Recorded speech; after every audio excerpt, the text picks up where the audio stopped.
Bow your heads, please. Dear Lord, we thank you for all the gifts that we continue to have poured out upon our fair city. We appreciate the opportunity to serve you while serving our community. Please, Lord, bless us as we make decisions that glorify your name. We thank you for hearing our prayer. Amen. I'd like to call this meeting to order, please.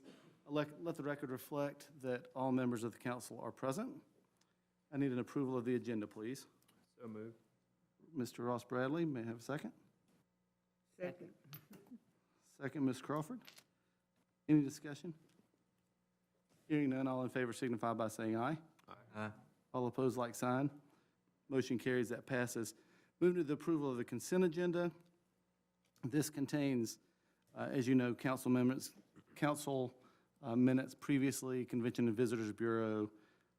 We have the hangar grading and landscape, the approval of the purchase of the Wilo RAS pump, Walton County School Board, school resource officers.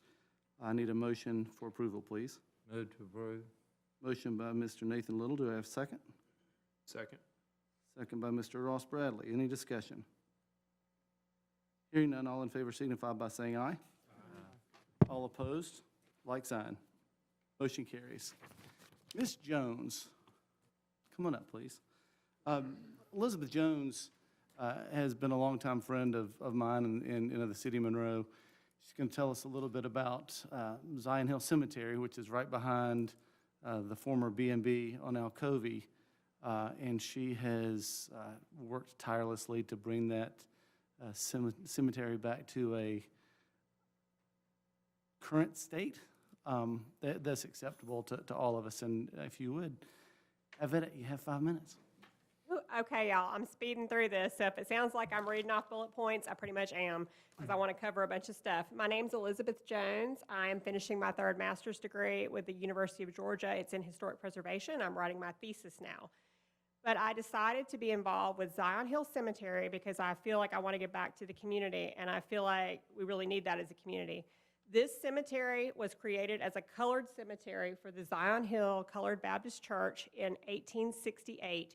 George Selman was a member of that church, and the black community, the slaves, sat in the back on a balcony. After slavery was abolished, Waters Briscoe, George Selman's father-in-law, designated that land through Cyrus Briscoe, a colored man, and it says so in the deeds, and Cyrus Briscoe deeded the land over to the trustees of the church. So George Selman helped build that church. So there's a lot of history here in the community with him building that church. The church moved later in 1954 following a series of pastors that couldn't stay in the church. And that may have been because of the things that happened. I will go ahead and say because of what happened with Moore's Ford in 46. So they couldn't keep a pastor there. So the church moved in 54. And I just believe that ever since then, you know, that whole area has just been overgrown. The African-American culture as a nation, it's sometimes undocumented, or the documents remain with families or churches. And a lot of times these graves are marked with rocks, and these rocks get moved because, you know, you want to mow, or, you know, they're just in the way. So the rocks get moved. These graves are just obliterated. They're gone. And that's heartbreaking to me. Friends of Zion Hill, we've created a group called Friends of Zion Hill. We meet at least 2 days a month. You know, if it rains, we'll meet a following week. But we're trying to involve the community in a stewardship effort to prepare the area. I'm going to go ahead and say this, John, you might smack me. What we want to do is prepare the area for the city's ultimate ownership one day. I'm going to say that's not immediate. I'm not here to talk about that right now, but that's a one-day thing. What I would like to say right now is that, you know, when it does come to that, there are a couple of state grants that the city could get after I get it put on the National Register, which is what I'm working on. And so I'd like to see that down the road, but that's not right now. In the next month, John Brewer is going to be conducting a land survey, which there's never been a land survey there, so he's coming to do that. He's doing a land survey for us to ascertain the property boundaries And I'm going to go ahead and tell you about grants. We've won a couple of grants in the past year. We've won a National Council for Preservation Education grant that's provided us with the tools we've used to clean the property. It's provided us with T-shirts. I'll show you a T-shirt here. We give those to our volunteers. We've got our community, some of our community members, downtown businesses that were closed during the COVID thing. We went ahead and included them on here on a first come served basis because we're very community inclusive.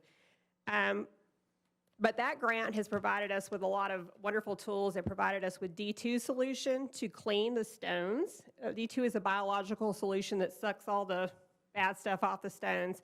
And the fire department, the City of Monroe Fire Department, aided us about a week ago in helping us with the water. They sprayed off the stones, and we were able to clean those stones as a community. And so that was a beautiful thing. And we did a video of that and sent it to the National Council for Preservation Education, and they're very much excited about it. It's already been shared with different cemeteries around the nation, including the City of Atlanta, who has called me to ask for our input on their projects. Another grant that we received is the UGA Communicating Research Grant, and we are going to be publishing 8 pages toward the end of this month with the Walton Tribune. And that paid for all their publication costs. But we want to really show the community what we're doing with the cemetery. And we want to tell them a little bit about the history of the church and about the African American community that's buried there, because there's so much history there. So we're putting that together. We've cleared the cemetery off in the past year of a vast amount of invasive shrubs. We've applied for 3 more grants. Our proposed activities in the future include a ground-penetrating radar survey. Omega Mapping will be conducting that ground-penetrating radar survey. That's going to help us determine the number of graves and, both marked and unmarked, and burial practices of the African American community here.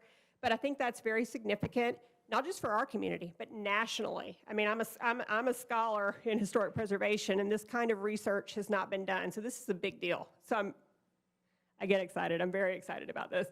But we're working on that.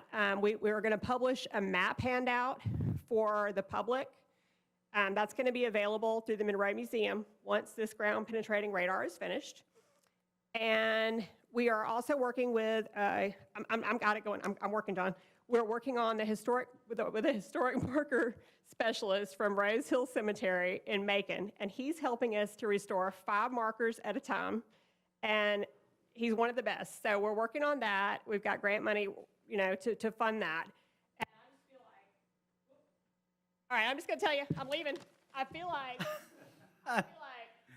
we are creating a sustainable plan here, for the City of Monroe to keep this cemetery up. Oh, thank you. Now, but we might have some questions. And again, I didn't turn off the mic, so if somebody else did, so it wasn't me. But and we feel your excitement and appreciate your passion. Are there any questions for Ms. Jones? I just have a comment for Ms. Jones, because I so much appreciate the work that she's done. And we were talking earlier, one of the things that we need to always be aware of this cemetery, which had just gone abandoned and grown up. One of the people buried there is a war hero, Wendell Conyers, who was killed in Korea when he was in the military, is buried there. And we need to show respect to our veterans, that are there. And that's one of the reasons I'm so supportive of what she's doing. Wendell Conyers' parents, Buddy and Luella Conyers, I knew, for those of you that, grew up here many years ago, they were a very well-known family in town and very well thought-of family in town.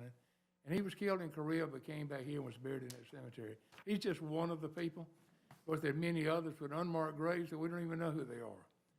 But what Elizabeth is doing is so admirable, and I would just encourage everyone to go visit that graveyard. You can drive around next to Fish Medical and Dental if you want to, and get a good place to park, and just walk through and see what's there and see the work that Elizabeth and her group have done. So we thank you very much for that. Thank you. Are there any other questions or comments for Ms. Jones? Just a comment, I think we also need to acknowledge that Mae Dorsey, her grave is in that cemetery. But if you get a minute to go by and look at it, the work you've done's spectacular. I was over with Julie the other night and just appreciate your work. And thank you for coming in and letting us know. Moving forward to the public hearing for 335 West Spring Street, Mr. Kelly. Thank you, Mr. Mayor. As we discussed last week in the work session, this is a rezone request of actually the Planning and Zoning Commission Chair. And they're looking to rezone a portion of the property to residential from professional after many years, I believe 13 plus, of trying to market it as a commercial site. It's going to be recombined with the residential site that it'll attach to and be one parcel for that home. Great, thank you. Are there any questions for Mr. Kelly? Hearing none, I'll declare this portion of the meeting open for public comment. Is the applicant here? No. Is there anyone who would like to speak in favor or against? Okay, thank you. Hearing none, I'll declare that portion of the meeting closed, and we'll move forward with that in just a moment. As a matter of fact, we will move forward with that right this second. New business is the rezone at 335 West Spring. I'll open the floor to council members for discussion or action. I'll entertain a motion if so desired. I'll make a motion that we approve.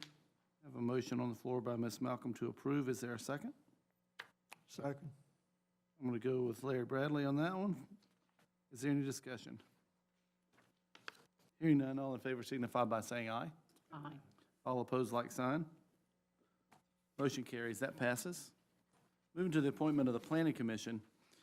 We did have one member that dropped off and have an appointment that will expire on September 1st. Mike Eccles, who's been serving on the Planning Commission for quite some time, is willing to do it for another 5-year term. I just need a motion to approve that, please. So moved. I have a motion to approve by Mr. Ross Bradley Second. and a second by Mr. Little. Any discussion? Hearing none, all in favor signify by saying aye. Aye. All opposed, like sign. Motion carries. Moving to the appointment of the Historic Preservation Commission. Well, this is to appoint Elizabeth Jones, who just spoke with us, to fill the unexpired term vacated by Mark Hammis, which will expire on May 1st, 2023. We have one appointment on the Historic Preservation Commission that was left vacant on May 1st, 2020, when his term expired. Staff has interviewed several applicants, and they recommend Elizabeth to be appointed to serve on the HPC, and I need a motion to appoint her, please. So moved. Mr. David Dickinson with a motion. Second. Second by Mr. Larry Bradley. Is there any discussion?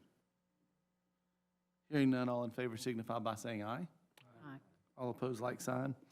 Motion carries. That passes. Thank you, Elizabeth. Next to the approval of the Chamber of Commerce contract, Ms. Smiley is here. About both things?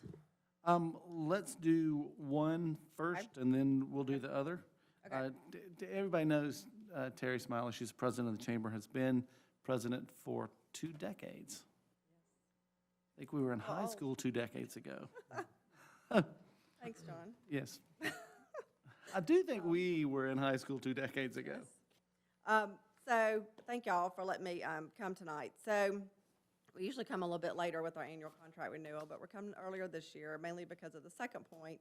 But you all, I think, are familiar with the programs that the Chamber runs.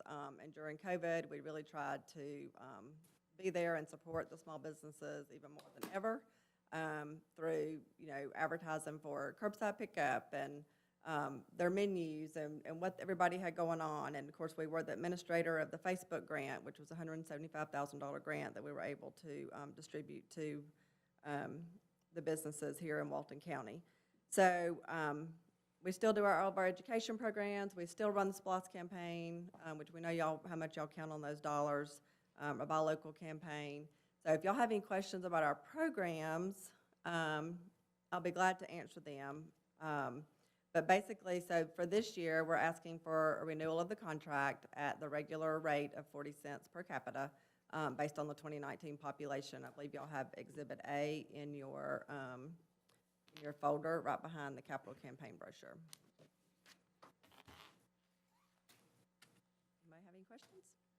Are there any questions for Ms. Smiley? And I know she said this, but it is of vital importance when it comes to things like education for the community as a whole, when the SPLOST, E-SPLOST, T-SPLOST, the chamber's there for that. That is not something that is legally acceptable for city staff or employees to push. So Terry and her team have been vital in working with bettering the county over the last several years, and I appreciate you doing that. I do need a motion. I'll entertain a motion to approve or not, the chamber annual contract. I do want to note, sorry, I just wanted to note that we do have this funded in our 2020 budget. I have a motion to approve by Larry Bradley, and with a side note that it is in the budget, and a second by Mr. Little. Is that correct? Nathan? Ross Bradley, sorry. Is there any discussion? Hearing none, all in favor signify by saying aye. Aye. All opposed, like sign. Motion carries, that passes. Thank you, Terry. And we'll move straight to the capital campaign. Obviously, we all know Terry, we're doing a capital campaign for, I'm gonna let you explain it because there may be more than just the building. So Okay. please. Okay. So I want to make sure everybody knows the situation first. I don't know if you've had a chance to read through the capital campaign brochure, but basically the building that we're in now is owned by the Walton County Board of Commissioners. And in the last SPLOST that passed, we all voted, everybody who votes in the community voted to have the building leveled and for them to build a two-story building there that would house human resources and finance for the county. So that was in the SPLOST. We all passed it. And so we knew this day was coming, that we need to look for a location. So the Chamber and Development Authority, we've been looking for locations for pretty heavily for a year or so now, I think. We did start having some issues in the building that we're in, and of course, the county doesn't want to spend money to fix a building that's not going to be there. So we've been looking for locations. The Development Authority did secure a location for their operations, but it's not big enough to house the chamber as well. So that left us looking for a location.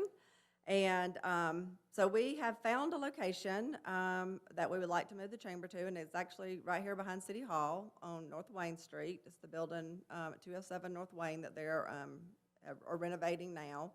Gary Wilson owns the building.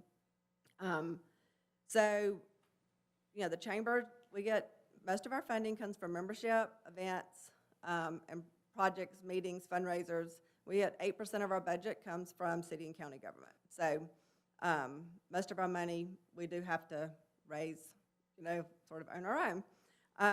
So we are asking for the cities and the county to help us secure the building. We have met with the Walton Foundation, and they have agreed to purchase the building for us so that it's not gone, and lease purchase it back to us, giving us 5 years to raise the funds to purchase it back from them. So very generous offer from them. To be able to go ahead and secure the building, and that gives us 5 years to raise the funds to purchase the building back. So actually tomorrow at our chamber lunch, we'll officially launch the capital campaign to the chamber membership, and hopefully they'll all, you know, support it at some level. In addition to the building itself, obviously we're going to need furnishings, technology, some of the stuff we own in the building, some of the stuff the Development Authority owns in the building. So there'll be some other things that we'll need. And we want to also do some program enhancements to some of our education programs, because some of them we're not going to be able to run the way that we always have due to COVID restrictions. So some of those programs we're going to need to take virtual. We're going to need to take them to their iPads versus paper and pen and that sort of thing. So that's what we're looking at. So what, in talking with Logan, and then this is what the city of Loganville actually approved they approved to put it on their consent agenda for Thursday night, because they haven't actually officially voted on it yet, is using our current contract and raising the per capita amount for a 3 to 4 year term to help us purchase the building. So basically, what we're proposing is $1 per capita, 60 cents go into the capital campaign, 40 cents go into the regular operating budget, like y'all have been supporting for us for years. So that's sort of our proposal. That's sort of kind of the easy way to make it happen, if y'all are willing to help us. And just be glad to answer any questions that y'all have. Thank you, Terry. Are there any questions for Ms. Smiley? You said it's the building right here on North Wayne, the Yes, two-story house? yes, the two-story house. Mhm. Any questions or comments? Would you like to take a while and chew on it? Do you know at that 60% rate, what's the total amount of that? It's on your, the second Exhibit A behind the capital campaign brochure in your packet. So for the city of Monroe, for, per year would be $8,662. And it just depends on if y'all wanted to, do 3 or 4 years. And how I asked Terry to structure this was, for the request, it wasn't something that we could approve tonight, just because we don't have it funded in our budget, but we can talk about it as we're about to start getting into our budget season for 21, 22, 23, so on and so forth. So we at least have that on our radar for upcoming meetings. You said it's around north of 8,000 versus the 5,700 we just approved tonight. So per year, it would be $86.62. For that If y'all did 3 years, it would be $25,986. So what Loganville approved last night was what they're gonna put on the consent agenda for Thursday, is 3 years, at $1 per capita. And of course, the population makes a little bit of a difference, so I think their total is 18,160. Terry, I'm happy to see that you're going to stay in Monroe. Thank you, Larry. Any additional questions for Ms. Smiley? We slam this dunk next week, or next month, I'm sorry. I think we'll probably move forward with it next month. All right. Thank you. Thank you, Terry. I'm glad you came in. Moving to the second reading of the MGAG supply contract amendment and supplemental contract for Portfolio 5 project ordinance. Jesse has come in from his honeymoon to grace us with his presence, and I appreciate it. Do you mind reading? Thank you, Mayor. This is an ordinance of the City of Monroe for approval of amendment to gas supply contract and supplemental contract gas portfolio project, each between the Gas Authority and City of Monroe, Georgia, the city, and for other purposes. Whereas the 1987 session of the General Assembly of the State of Georgia adopted the Municipal Gas Authority of Georgia Act as amended, creating the Municipal Gas Authority of Georgia, providing for its organization and purposes, and authorizing it to contract with certain political subdivisions for the provision of an adequate and dependable wholesale supply of gas to meet the needs of the gas distribution systems of such political subdivisions. And whereas the city has studied and reviewed its opportunity to enter into an amendment to the gas supply contract with the Gas Authority substantially similar to amendments entered into with other Gas Authority members, providing for the extension of the term of the gas supply contract relating to the Gas Authority's obligation to furnish the city with its gas supply requirements and for the city's obligation to pay for such gas supplies. Whereas the city has also studied and reviewed its opportunity to contract with the Gas Authority for additional gas supplies, and to that end, the city and the Gas Authority have caused to be prepared a certain supplemental contract. The supplemental contract, and together with this amendment, the contracts, and whereas the Gas Authority functions as a governmental joint action agency operating on a nonprofit basis solely for the benefit of its members and effectively as an extension and instrumentality of its members, aggregating the natural gas supply, management, and transportation needs for economies of scale and leveraging their human and financial resources for efficiency, resulting in lower costs and higher benefits to the members than if each acted individually or in smaller groups. And whereas the members control the Gas Authority and its policies through the Board of the Gas Authority, which is composed of member representatives, and through the gas supply contracts, and the members intend to collectively share allocable portions of all risk and rewards of the Gas Authority's operations pursuant to such contracts, and the contracts will necessarily be relied upon by the other members due, among other things, to the interrelated nature of the gas supply contracts and the relationships among the Gas Authority and the members affected thereby. Now, therefore, be it ordained by the governing body of the city in meetings duly assembled, and it is hereby ordained by authority thereof as follows. Section 1, the city hereby finds and determines that it is in its best interest to contract with the gas authority, and the city hereby declares its intention to so contract with the gas authority for the purchase of its gas supply. Section 2, the city hereby approves and authorizes the execution and delivery of the contracts in substantially the form of the drafts of the contracts attached to this ordinance as Exhibit A and Exhibit B respectively, and hereby incorporated therein by reference, subject to such changes, additions, and deletions made in the mayor's discretion with advice of council. The contracts will each be executed by the mayor, attested by the clerk, and will have the city seal affixed thereto, and will be delivered to the gas authority. And when so executed and delivered, will be binding upon the city in accordance with their respective terms. Execution of the contracts as authorized herein will be conclusive evidence of the city's approval thereof. Section 3, in the adoption of this ordinance, the city hereby recognizes that this action will be relied upon by other political subdivisions that own and operate gas distribution systems and that adopt similar ordinances or resolutions in furtherance of the organization of the gas authority under the act, and that the city is also relying upon the adoption of such ordinances and resolutions by such other political subdivisions.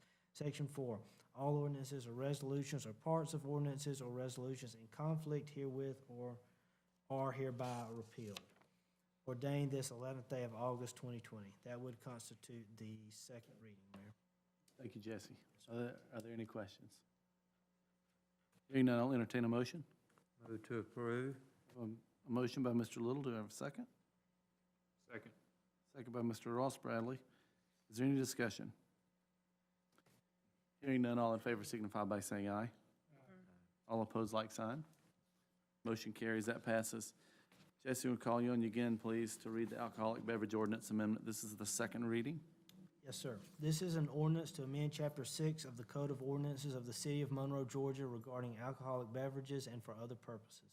The mayor and the council of the City of Monroe hereby ordain as follows. Article 1, Chapter 6 of the Code of Ordinances is hereby amended by deleting the enumerated subsections as described and substituting with the following in lieu thereof, and by the addition of certain enumerated subsections, and by the addition of Article 11, alcoholic beverage caterers. The attached Exhibit A contains the complete text of the subsections and Article 11, alcoholic beverage caterers, and consists of the following. Chapter 6, Section 6.8, licensing qualifications. Section 6.11, fees enumerated. Section 6.36, the Monroe Historic Downtown Entertainment District. Section 6.37, eligibility for issuance of a temporary special event license. Section 6-106, type of retail establishment where permitted. Section 6-110, sales volume ratio for select businesses. Section 6-356, licensed alcoholic beverage caterer pouring. Section 6-401, license. Section 6-402, in-room service. Article 11, alcoholic beverage caterers, consisting of Section 6-701, definitions, Section 6-702, license requirements and restrictions, Section 6-703, age restrictions, Section 6-704, excise taxes, Section 6-705, state law compliance, Section 6-706, investigative and administrative cost, Section 6-707, timing of sales or consumption, with Section 6-708 through 6-730 reserved. Article 2, all ordinances or parts of ordinances in conflict herewith are hereby repealed. Article 3, this ordinance shall take effect from and after its adoption by the mayor and council of the City of Monroe, Georgia. That would constitute the second reading this 11th day of August, 2020. Thank you, Jesse. Are there any questions? Any comments? Hearing none, I'll entertain a motion. So moved. A motion by Mr. Ross Bradley on the floor to approve. Is there a second? Second. Second by Mr. Dickinson. Is there any discussion? Hearing none, all in favor signify by saying aye. Aye. All opposed, like sign. Motion carries. That passes. Resolution of the CARES Act grant funding. Before I have Beth explain this, as this passes, and I think we're all confident that it will, I do need you all to stick around immediately after so we can sign this for Ms. Kirk, and she can get it all handled immediately. Beth, would you like to explain? Yes, this is just a legality of the CARES Act funding from the state of Georgia that Governor Kemp has graciously handed down to local governments because local governments were not included in the federal CARES Act funding initially because it was based on population. So this is just taking care of the legality of that so we can make sure we get all of our funding. Thank you. Are there any questions for Beth? Hearing none. Jesse, do you mind reading a little bit more? Yes, sir. This is a resolution of the City of Monroe to authorize the execution of the Coronavirus Relief Fund, the CRF Terms and Conditions Agreement, to authorize the acceptance of grant payments, including all understandings and assurances contained within such agreement, to direct and authorize the person identified as the official representative of the city or the designee of the city to act in connection with the grant application and to provide such additional information as may be required. Whereas, in an effort to mitigate the effects of COVID-19, the United States government has made available grant funding through the Coronavirus Relief Fund, the CRF, to the state of Georgia, which was established within Section 601 of the Social Security Act as added by Section 5001 of the Coronavirus Aid, Relief, and Economic Security Act, the CARES Act, whereas Governor Brian P. Kemp has authorized the sharing of CRF allocations and disbursements in a phased, measured approach with local governments across the state of Georgia, whereas Governor Kemp has acknowledged the critical need that such CRF funding be released to local governments experiencing immediate need as quickly as possible, and has directed the Governor's Office of Planning and Budget, the OPB, to coordinate with local governments to achieve allocation and disbursement of such CRF funding, whereas OPB has created and will administer a grant management system, Georgia Cares, which local governments, including the city, shall utilize in order to receive allocations and disbursements of CRF funding, and whereas the OPB and the state of Georgia require formal official action of the city's governing authority, and the CRF funding may be dispersed to the city. Now, therefore, be it resolved by the mayor and council of the city of Monroe, Georgia, as follows. Section 1. Execution of Coronavirus Relief Fund Terms and Conditions. The mayor and council hereby authorize the execution, delivery, and performance of the Coronavirus Relief Fund Terms and Conditions Agreement in substantially the form attached hereto as a composite Exhibit A, and the acceptance of payments, including all understandings and assurances contained herein. Section 2, Other Actions Authorized. The city hereby directs and authorizes the mayor of the city of Monroe or the designee of the mayor to act in connection with the grant application and to provide such additional information as may be required by the OPB, federal or state government. Section 3, City Attorney. The city, by and through its governing authority, hereby acknowledges that it has had its legal counsel review the agreement and that the members of the governing authority itself have reviewed the agreement, and further acknowledge that any rule of construction to the effect that any ambiguities are to be resolved against the drafting party shall not be employed in the interpretation of the agreement. Section 4, Repealer. All motions, orders, ordinances, bylaws, resolutions, and parts thereof inconsistent herewith are hereby repealed to the extent only of such inconsistency. This repealer shall not be construed as reviving any motion, order, ordinance, bylaw, resolution, or part thereof. Section 5, Effective Date, Severability. This resolution shall become effective immediately, and should the agreement have been executed by the mayor or designee before the effective date of this resolution, then this resolution shall stand as an official act of the governing authority of the city approving of such execution of the agreement. If any section, paragraph, clause, or provision hereof be held invalid or unenforceable, the invalidity or unenforceability thereof shall not affect the remaining provisions hereof. Adopted this 11th day of August 2020. Thank you, Mayor. Thank you, Jesse. Are there any questions? Hearing none, I'll entertain a motion. Move to approve. I have a motion by Ms. Malcolm. Do I hear a second? Second. Ross? Yes, sir. Mr. Ross Bradley with a second. Is there any discussion? Hearing none, all in favor signify by saying aye. Aye. All opposed, like sign. Motion carries. That passes. We'll skip over the mayoral update, and I need a motion to adjourn to executive session, please. So moved. I have a motion by Ms. Malcolm. Is there a second? Second by Ms. Crawford. All in favor signify by saying aye. Aye. All opposed, like sign. Motion carries. We'll adjourn to executive session. Ms. Kirk, if you would, you can go ahead and bring that, and we can sign it while everybody's exiting.